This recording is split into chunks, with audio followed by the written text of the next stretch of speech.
যুদ্ধের জেরে দুবাই আটকে পড়েছেন শুভশ্রী গঙ্গোপাধ্যায়। ছেলেকে নিয়ে তিনি বেড়াতে গিয়েছেন দুবাই এবং সেখানে গিয়ে আটকে পড়েছেন অভিনেতা। ইরান বনাম ইসরায়েল আমেরিকার যুদ্ধের জেরে দুবাইয়ে বিমান পরিষেবা বন্ধ রয়েছে, ফলে দেশে ফিরতে পারছেন না শুভশ্রী। স্ত্রী ছেলে নিরাপদে রয়েছেন বলেই জানিয়েছেন রাজ চক্রবর্তী।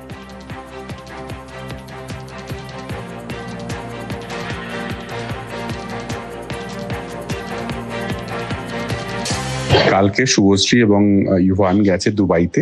ইভানের স্কুলের ছুটি পড়েছে 6-7 দিনের। ইভানের অনেক দিনের ইচ্ছে ছিল দুবাই যাবে আর কি, ডেজার্ট সাফারি করবে।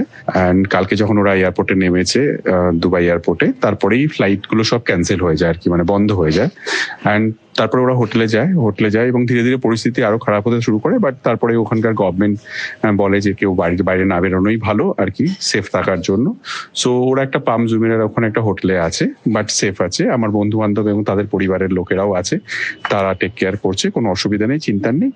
একটু নর্মাল হলেই ফিরে আসবে ওরা। দুবাইয়ে আটকে পড়েছেন পিভি সিন্ধু। অল ইংল্যান্ড ওপেন ব্যাডমিন্টন প্রতিযোগিতায় খেলতে দুবাই গিয়েছেন পিভি সিন্ধু। দুবাই বিমানবন্দর বন্ধ থাকায় আটকে পড়েন তিনি। সোশ্যাল মিডিয়ায় সিন্ধু লিখেছেন, পরিস্থিতি ভয়াবহ হয়ে উঠছে। কিভাবে বিস্ফোরণের ঘটনা দেখেছেন তাও লিখেছেন সিন্ধু। তাকে এবং তার কোচকে নিরাপদ জায়গায় সরিয়ে নিয়ে যাওয়ার জন্য ধন্যবাদ জানিয়েছেন দুবাই বিমানবন্দর কর্তৃপক্ষ এবং ভারতীয় দূতাবাসকে।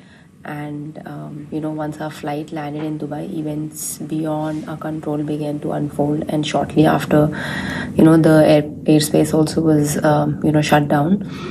And the last few hours have been extremely tense. We could hear the sounds of interceptions overhead, and a few hours later